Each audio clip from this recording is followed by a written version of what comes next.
Cinema হলের পর এবার জাতীয় চলচ্চিত্র পুরস্কারেও বাজিমাত করল সুড়ঙ্গ। ভালোবাসার সাথে ত্যাগের খুব দরকার। সেরা অভিনেতা হিসেবে আরফান নিশু সহ মোট 8টি বিভাগে জাতীয় চলচ্চিত্র পুরস্কার জিতে নিয়েছে রায়হান রাফির এই সিনেমা। এই ক্ষেত্রে সুড়ঙ্গ পেছনে ফেলেছে শাকিব খানের প্রিয়তমাকে। প্রিয়তমা মোট 5টি বিভাগে জাতীয় চলচ্চিত্র পুরস্কার জিতেছে। 2023 সালের ঈদুল আজহায় মুক্তি পায় নিশোর প্রথম সিনেমা সুড়ঙ্গ। একই সময়ে মুক্তি পাওয়া শাকিব খানের ব্লকবাস্টার সিনেমা প্রিয়তমার মুখোমুখি হয়েও অগ্নি পরীক্ষায় সফল হয় নিশু।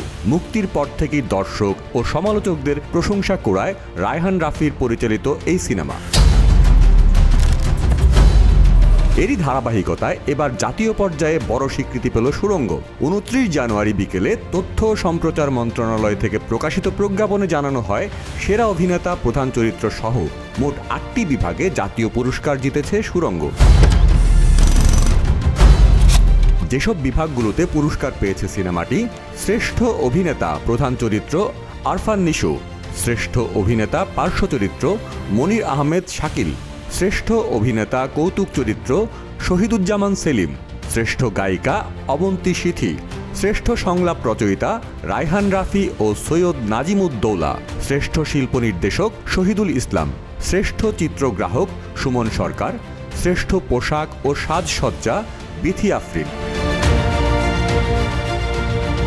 2023 সালে ঈদুল আজহায় দেশের প্রেক্ষাগৃহে একসঙ্গে মুক্তি পাওয়ার পর ব্যবসায়িক সাফল্যে প্রিয়তমা নতুন রেকর্ড গড়লেও গল্প, নির্মাণ ও অভিনয়ের দিক থেকে দর্শক সমালোচকদের কাছে এগিয়ে ছিল সুড়ঙ্গ।